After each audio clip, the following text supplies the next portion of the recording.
नमस्कार. मी श्रीधर जोशी. आपण पाहतात व्हिडिओ चॅनल कर्मचारी व अधिकारी मित्र. बंधूभगिनींनो, आज सोमवार दिनांक 22 डिसेंबर 2025 आणि हा व्हिडिओ आहे व्हिडिओ क्रमांक 512.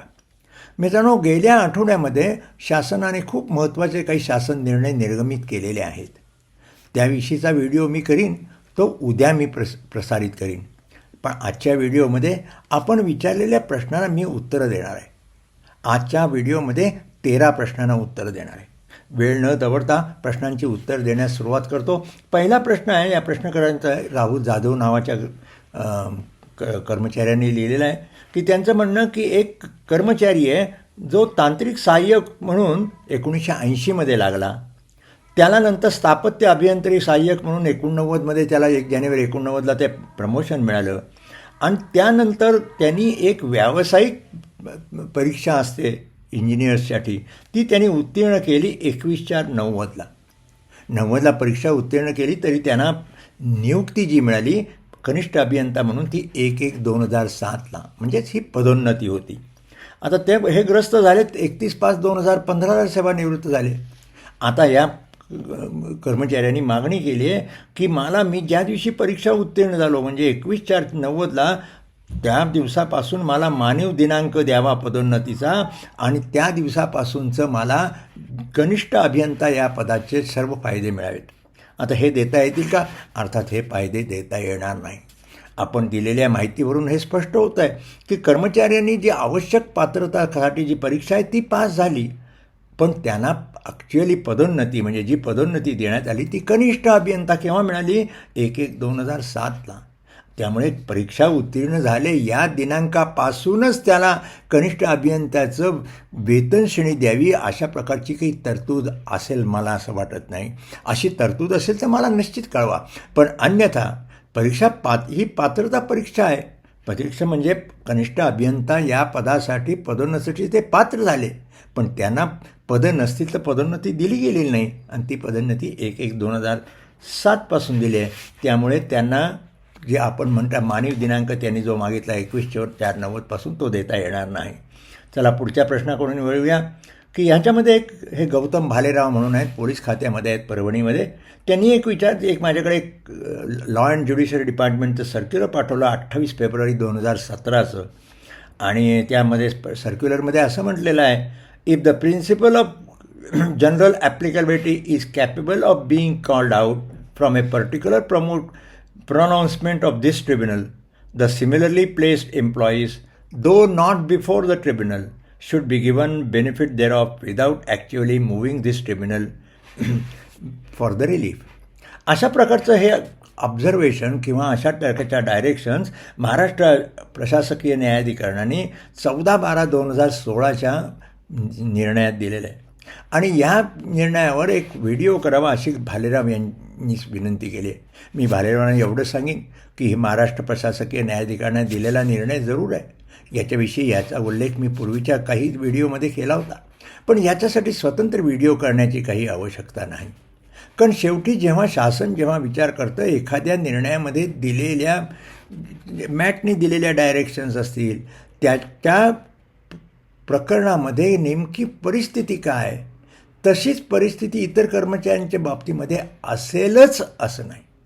आणि म्हणूनच शासन असं काही एखाद्या ठिकाणी निर्णय दिला की लगेच तो निर्णय सर्वच त्या कर्मचाऱ्यांच्या बाबतीमध्ये लागू करत नाही.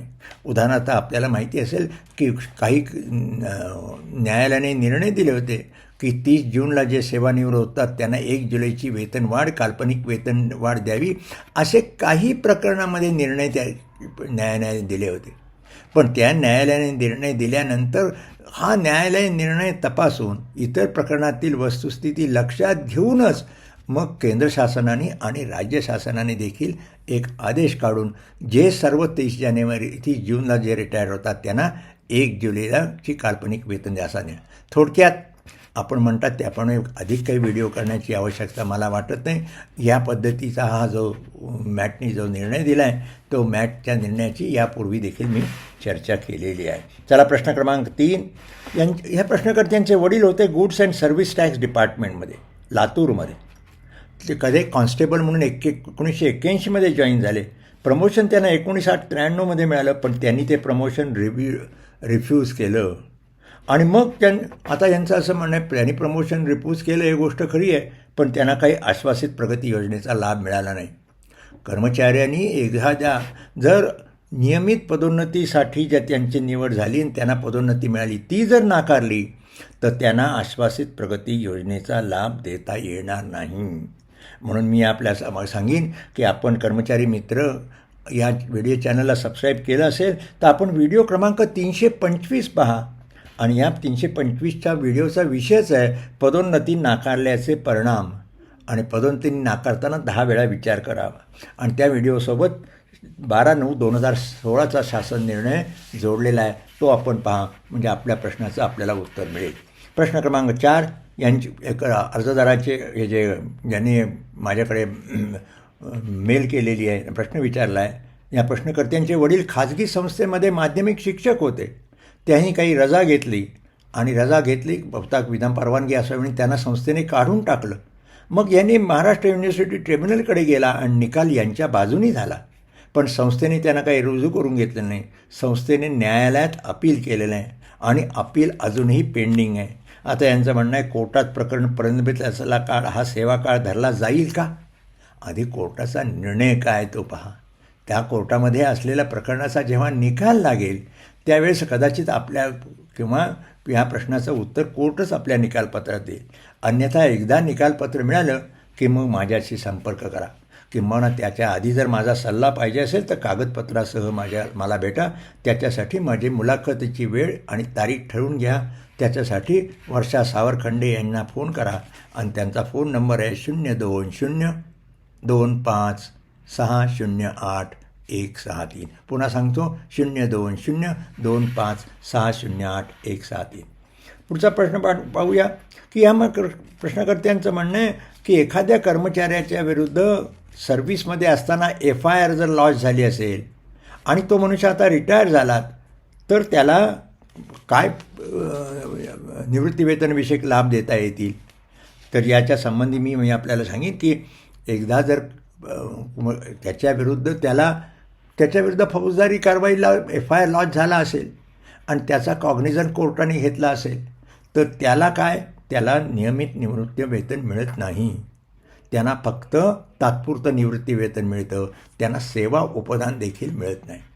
आता आपण त्याच्याविषयी जर आपण म्हणाल की त्यांना जे अर्जित रजा रोखीकरण असेल त्यांच्याविरुद्ध जर काही विभागीय चौकशी केली असेल, त्याच्यातून त्या कर्मचाऱ्याकडून काही पैसे वसूल करण्याची शक्यता असेल तर जेवढे पैसे वसूल शक्यता असेल तेवढे वजा करून त्यांना अर्जित रजेचं रोखीकरण देखील मिळू शकतं. आता आपण विचारलं आहे की याच्यामधला कुठला व्हिडिओ वगैरे केला आहे तर मी आपल्याला सांगेन. आपण जर या चॅनलला सबस्क्राईब केलं असेल तर मी आपल्याला सांगतो की त्या ठिकाणी निवृत्तीवेतन, सेवा उपदान वगैरे याच्यासाठी एक प्लेलिस्ट केलेली आहे. तुम्ही चॅनलवर गेला तर तिथे प्लेलिस्टमध्ये ह्या निवृत्तीवेतनाच्या विषयी म्हणजे एखादी पेंडिंग इन्क्वायरी असेल तर त्याला काय मिळतं वगैरे या संबंधीचे व्हिडिओ केलेले आहेत. ते व्हिडिओ तिथे आपल्याला पाहायला मिळतील. या प्रश्नांचं दुसरं यांचं म्हणणं आहे की काही इरेग्युलॅरिटी जर नोटीस झाल्या 4 वर्षानंतर तर कॅन FIR बी लॉन्च्ड. एखाद्या FIR हा लॉन्च कशासाठी असतो? एखाद्याने काही जर फौजदारी गुन्हा केला असेल तर त्याच्याविरुद्ध कारवाई केली जाते. आता एखाद्या कर्मचाऱ्याकडून सेवेत असताना जर फौजदारी गुन्हा झाला आणि त्या फौजदारी गुन्ह्याच्यासाठी जर त्याला शिक्षा देण्याकरता जर FIR करायची असेल तर त्याला 4 वर्षाचं लिमिट नाही.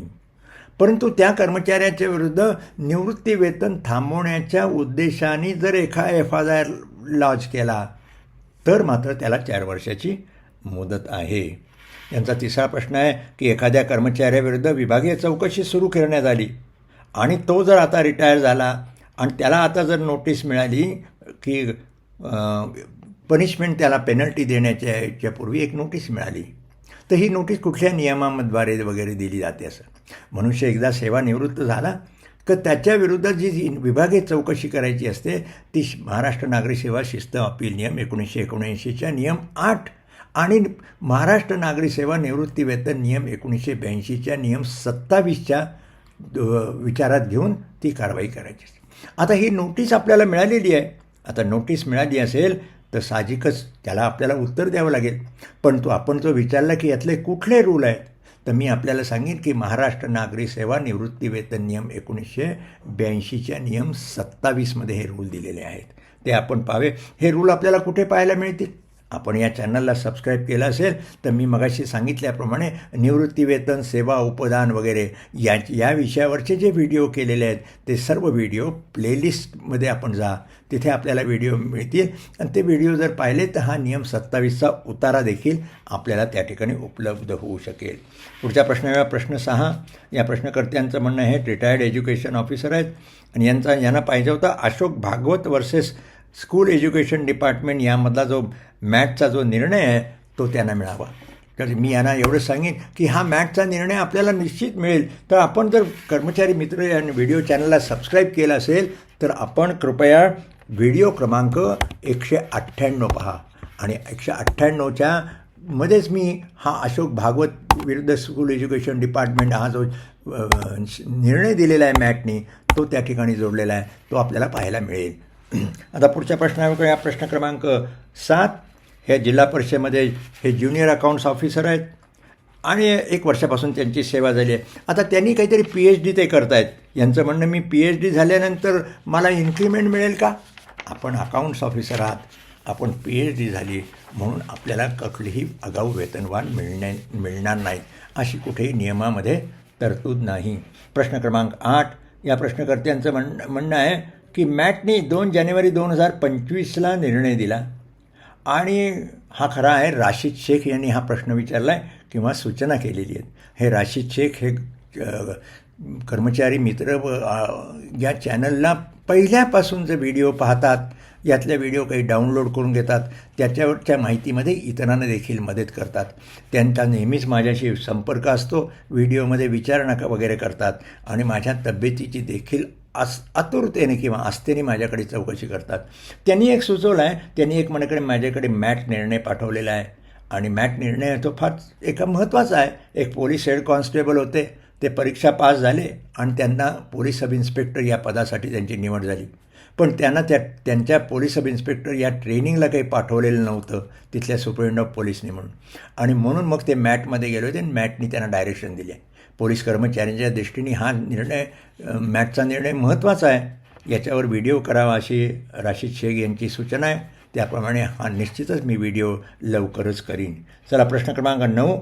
हे मागे देखील या प्रश्नकर्त्याने विचारला होता. हे शासकीय मुदतनार वायूमधून म्हणतात 31 मे 2020ला रिटायर झाले, पण त्यांची पेन्शन केस काही केलेली नाही. अद्यापही 5 वर्ष झाली ना आपल्याला निवृत्ती वेतन मिळत नाही आहे. ही खरोखरच निंदनीय बाब आहे. आपल्याला वेतन मिळत नाही तर आपल्याला तात्पुरतं निवृत्ती वेतन मिळतं का? इतके दिवस आपल्याला जो विलंब आहे त्या विलंबाचं आपल्याला निराकरण करून घेण्याच्यासाठी आपल्याला उपाय आहे. जरूर तर मॅटमध्ये जावं लागेल. मी आपल्याला सांगेन, आपण वाईमधून रिटायर झाला सर कुठे राहतात मला कल्पना नाही, पण माझी जरूर आपण कागदपत्र घेऊन माझ्यासाठी मुलाखतीची वेळ आणि तारीख ठरवून घ्या. मी आपल्याला नेहमीप्रमाणे इतरांना जसा मोफत सल्ला देतो तसा आपल्याला सल्ला देईनच. चला प्रश्न क्रमांक 10. यांचं म्हणणं आहे गेल्या आठवड्यात मी एक शासनाने जो आता निर्णय केला की 31 डिसेंबरला जे निवृत्त झालेले असतील किंवा निवृत्त होणार असतील त्यांना 1 जानेवारीची वेतनवाढ, काल्पनिक वेतनवाढ देण्यात यावी यासंबंधीचा मी व्हिडिओ केला. त्या व्हिडिओवर 2-3 प्रश्न आले, त्यातला हा एक प्रश्न होता. या प्रश्नकर्त्यांचं म्हणणं मी 31 मार्च 2026ला स्वेच्छानिवृत्ती घेत आहे, मला काल्पनिक वेतनवाढ मिळेल का? आपल्याला काल्पनिक वेतनवाढ मिळण्याचा प्रश्नच नाही. शासनाने फक्त 30 जूनला जे रिटायर झाले असतील त्यांना 1 जुलै म्हणजे ज्यांना नियमितप्रमाणे 1 जुलैची वेतनवाढ मिळते, पण त्यांना 1 जुलैला ते रिटायर झाल्यामुळे जी मिळाली नसती, अशा लोकांकरता काल्पनिक वेतनवाढ दिली जावी. त्याचप्रमाणे 31 डिसेंबरला जे सेवानिवृत्त होतात आणि त्यांना जर नियमित 1 जानेवारीला वेतनवाढ मिळत असेल, पण ती जर 1 जानेवारी ते रिटायर झालेले असतील त्यामुळे मिळत नव्हती, त्याचीसाठी ती 1 जानेवारीची वेतनवाढ मिळावी असा शासन निर्णय केलेला आहे. त्यामुळे आपण म्हटलं आहे त्यामुळे आपल्याला काही ही वेतनवाढ काल्पनिक वेतनवाढ मिळणार नाही. पुन्हा या प्रश्नकर्त्याने पण असाच एक प्रश्न आणखीन एकाने विचारला आहे की 1 जानेवारीची काल्पनिक वेतनवाढ मिळणे 31 जानेवारीला मी रिटायर झालो आणि मुंबई महानगरपालिकेला लागू होईल का? मुंबई नगरपालिकेला मगाशी मी जो 31 काल परवा जो व्हिडिओ केला त्या व्हिडिओप्रमाणे शासनाच्या निर्णयाप्रमाणे निश्चित कॉर्पोरेशन देखील यासंबंधी निर्णय घेईल. एखादा असा शासनाने निर्णय घेतला तो मुंबई महानगरपालिकेला देखील लागू केला जातो. तिथे महानगरपालिकेच्या आयुक्तांना तसा निर्णय घ्यावा लागतो. पण आपण तो म्हणता की जो 1 जानेवारीची जी वेतनवाढ आहे ती 31 जानेवारीला जर रिटायर झाला तर त्याला कसं मिळेल. मी सांगितलं ज्याला 1 जानेवारीला जी वेतनवाढ मिळते ती तो मनुष्य 31 डिसेंबरला जो रिटायर होतो त्याला एक जानेवारीची वेतनवाढ मिळत नाही कारण तो रिटायर झाला. अशाच लोकांना फक्त काल्पनिक वेतनवाढ मिळते. त्यामुळे 31 जानेवारीला जे रिटायर होतील त्यांना काल्पनिक वेतनवाढ देण्याचा प्रश्न नाही. पुढचा प्रश्न हे असाच प्रश्न आहे.